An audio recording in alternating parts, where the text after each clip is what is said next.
सभी भक्तों को राधे राधे। आज मोहिनी एकादशी है, तो आज की मैं आपको व्रत कथा सुनाता हूँ, ध्यान से सुनिए।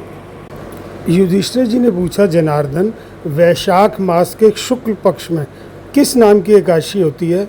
उसका क्या फल है? उसके लिए कौन सी विधि है? भगवान श्री कृष्ण बोले, धर्मराज, पूर्व काल में परम बुद्धिमान श्री रामचंद्र जी ने महर्षि वशिष्ठ जी से यही बात पूछी थी जिसे आज तुम मुझसे पूछ रहे हो। वशिष्ठ जी बोले, श्री राम जी, तुमने बहुत उत्तम बात पूछी है। मनुष्य तुम्हारा नाम लेने से ही सब पापों से शुद्ध हो जाता है। फिर भी लोगों के हित की इच्छा से मैं पवित्रों में पवित्र उत्तम व्रत का वर्णन करता हूँ। वैशाख मास के शुक्ल पक्ष में जो एकादशी होती है उसका नाम मोहिनी है। यह सब पापों को हरने वाली तथा उत्तम है। इसके व्रत के प्रभाव से मनुष्य मोह जाल तथा पातक समूह से छुटकारा पा जाते हैं। सरस्वती नदी के रमणीय तट पर भद्रावती नाम की सुंदर नगरी है।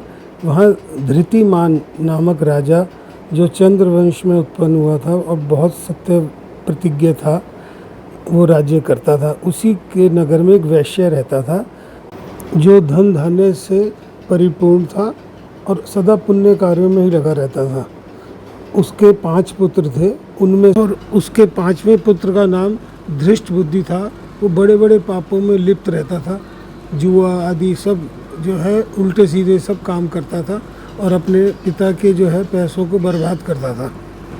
उसके गलत आचरण के कारण एक दिन उसके पिता ने उसको जो है घर से बाहर निकाल दिया। वह दिन रात इधर उधर भटकता रहता था और बहुत दुखी रहता था।